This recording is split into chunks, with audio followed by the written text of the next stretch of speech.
আপনি নিজে বলেন, আমরা গত 7 দিন ধরে যেদিন থেকে ডিক্লেয়ার করা হলো মির্জা ফখরুল সাহেব যাবেন, সেদিন থেকে তো বলা হচ্ছে এরা বডিগার্ড হিসাবে ওনাদেরকে নিয়ে যাচ্ছে। এটা সোশ্যাল মিডিয়াতে দেখেন না আপনি? তার মানে হচ্ছে কি, এটা আগে থেকেই একটা ইয়ে ছিল, এটা হিন্দিতে বলে যে এ তো হোনাই থা, এটা তো সবাই জানে আগে। এখন তাহলে এত আশ্চর্য হওয়ার কি আছে?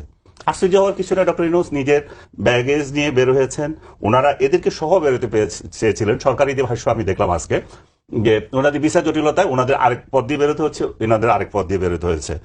স্বাভাবিকভাবে ওনারা তো সরকারি ইয়ে পোস্ট করেন, ওনারা তো সরকারি না।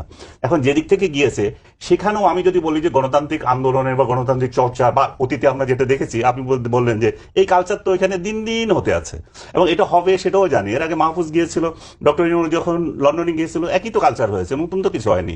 এখন নতুন যেটা হচ্ছে যে গায়ের উপর ডিম মেরেছে, এই ডিম কালচার। তো ডিম কালচার কি বাংলাদেশে নতুন? আমরা তো দেখলাম যে 5 আগস্টের পর থেকে আদালত পাড়ায় ডিম অতি সস্তা হয়ে গেছে এবং বিরোধী দলের যারাই যাচ্ছে, ইনক্লুডিং আপনার আনিসুল হক যে আইনমন্ত্রী ছিল, সালমান এফ রহমান, জুনায়েদ পলক, দীপুমণি, সবাইকে ডিম মারা হচ্ছে। শুধু এদেরকে না, এদের উকিলদেরকেও মারা হচ্ছে। সো আপনারা যে বলেন যে একটা ইমেজের কথা, তো ইমেজ কি শুধু বিদেশে শুধু গেলে দেশের ইমেজ নষ্ট হয়ে যায়? দেশের মধ্যে যেগুলো করছেন এগুলো ইমেজের কি হয়েছে? এগুলোর কি আর ডিম মারা, এটা ঐতিহাসিকভাবে এক ধরনের প্রটেস্ট। এবং আমি নিজেও বহু আংটারের এক সম্মেলনে গেলাম ব্যাংককে, আমার সামনে ওয়ার্ল্ড ব্যাংকের বড় নেতাকে একজন একটা কেক ছিল, মুখের উপরে ওই মেরে দিল। এগুলা এই ডিম আর এগুলো বহু পুরনো হচ্ছে। এখন বলেন যে ইটা মারছে কিনা, ইটা তো মারে নাই। এখন এগুলো হচ্ছে সিম্বলিক।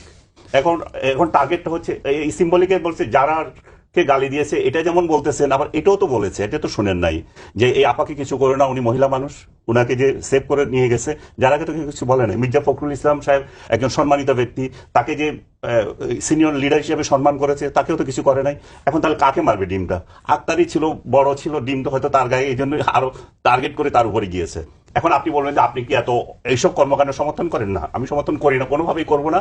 আমাদের দেশের ঘটনা বাইরে গিয়ে আমরা কেন গাওয়াজ করব? কিন্তু এই কালচারকে শিখিয়েছে সেটা নিয়ে কথা বলতে হবে। আমি আজ থেকে 3-4 মাস আগে যখন বললাম যে ডক্টর ইউনূস যে কালচার বাংলাদেশে 5 আগস্টের পর প্রবর্তন করেছে, 32 নম্বর ভাঙ্গা দিয়ে যে মব কালচার উনি চালু করেছেন, রাষ্ট্রীয় নীরবতায় যে কালচার শুরু হয়েছে, দেশের মধ্যে একে ও মারতেছে, এই কালচার কি বিস্তৃত হবে না? এবং ডক্টর, আপনি এটাকে যদি 5 আগস্টের পরে বলেন, না মানিস ভাই, আমার একটু কথা আছে। 5 আগস্টের পরে যদি আপনি কালচার উৎপত্তি বলেন, তাহলে বেগম খালেদা জিয়ার মনির রোডের বাড়ি ভাঙারা ভাঙলো, জিয়াউর রহমানের কবর প্রতি 2 মাস পর পর কে খুঁড়ে দেওয়ার কথা বলেছিল? ওটা বলতেছি আপনাকে বলতেছি, আমি যেটা বলছি সেটা শেষ করে দিই। 5 আগস্টের পর থেকে যে আমরা রাষ্ট্রীয় নীরবতায়, রাষ্ট্রীয় স্পন্সরে যে ইয়েগুলো হলো, 32 নম্বর ভাঙা হলো, 32 নম্বর আগুন দেওয়া হলো, এবং অন্যান্য জায়গাতে ব্যক্তিকেন্দ্রিক যে আক্রমণ হলো, যেগুলো আমি উদাহরণ দিলাম, যে মুক্তিযোদ্ধাদেরকে গলায় জুতা মালা দেওয়া, সিইসি থেকে শুরু করে, এবং ভুয়া মামলা তো আছেই। তো এই কালচারের প্রেক্ষিতে আমি বলেছিলাম ডক্টর ইউনূস, আমাদের যে ইনক্লুসিভ সোসাইটি করার কথা ছিল, যেখানে আমরা একসঙ্গে এগিয়ে যাওয়ার কথা ছিল, সেটা উনি রুদ্ধ করে দিয়েছেন। এবং সেই রুদ্ধ করার প্রেক্ষিতে উনার বাড়িতেও কিন্তু আক্রমণ হবে, উনারা যদি ক্ষমতা থেকে চলে যান, এবং উনার যে গ্রামীণ ব্যাংক, সেগুলোর উপরও কিন্তু আক্রমণ হবে। পরবর্তীতে আমাকে কিছু লোক বললো যে আমি নাকি উস্কিয়ে দিয়েছি। না, আমি উস্কিয়ে দিয়ে নাই। আমি বলছি যে এই কালচার কিন্তু হবে। আপনি এবং এই কালচার এখন দেখতেছেন আপনি, এখন এটা চলবে। এখন আরো কেন চলবে? কারণ হচ্ছে আপনি দেশের মধ্যে তাদের রাজনীতিকে নিষিদ্ধ করে রেখেছেন, দেশের মধ্যে তারা কথা বলতে পারে না। দেশের মধ্যে যখন একটা রাজনৈতিক দলের সাধারণ সদস্য মুখ খুলতে পারে না, তাদের ঘরে গিয়ে আপনি তাদেরকে ধরে আনেন, তাদেরকে অত্যাচার করেন, কুপিয়ে মারেন। ছাত্র নেতা তার মায়ের সাথে দেখা করতে এসেছে। আনিস ভাই, আপনি যেগুলো বলছেন এগুলো আসলে গত 40 বছরের কালচার বাংলাদেশে। 5 আগস্টের পরে না।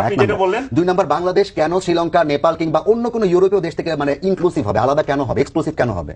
আপনার শ্রীলঙ্কা, তাহলে ডিম মারাতে এত আশ্চর্য হওয়ার কি আছে? আমরা তো এই জাতি, আমরা তো এগুলাই করি, এবং আমরা তো বছরের পর বছর নিউ ইয়র্কে এগুলাই দেখে এসেছি।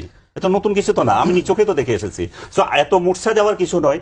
যারা মানুষ মেরে ফেলতেছে কুপিয়ে, সেখানে প্রতিবাদ করতে পারে না, যারা জুডিশিয়াল যে অঙ্গনে, আদালত অঙ্গনে বিচারককে বলতেছি যে আইনজীবীদেরকে আঘাত করে, যারা আসামি তাদেরকে আঘাত করে, তখন কিছু বলতে পারে না। এরা তো এই অঙ্গনে যখন যেটা হয়, আর এটা তো খোলা মাঠে হয়েছে, এবং একজনকে ওর মধ্যে গ্রেফতারও করেছে, যদিও আওয়ামী লীগ বলছে যে তাকে ভিন্ন ইয়েতে গ্রেফতার করেছে। এখন এরা এটা প্রচার করছে। আর আক্তার যেটা করেছে, আক্তারও কি চুপ ছিল? আক্তারও তো সেখানে তার প্রতিবাদে আলাদা মিটিং করেছে, আওয়ামী লীগকে ইয়ে করেছে। উনি কি জাতিসংঘে গিয়েছেন আওয়ামী লীগকে ইয়ে করার জন্য, বা ওইখানে গিয়ে আন্দোলন করার জন্য, রাজনীতি করার জন্য? তার মানে কি আমাদের নেতাগুলো যে কোয়ালিটির, আমাদের সমর্থকগুলো ওই কোয়ালিটির।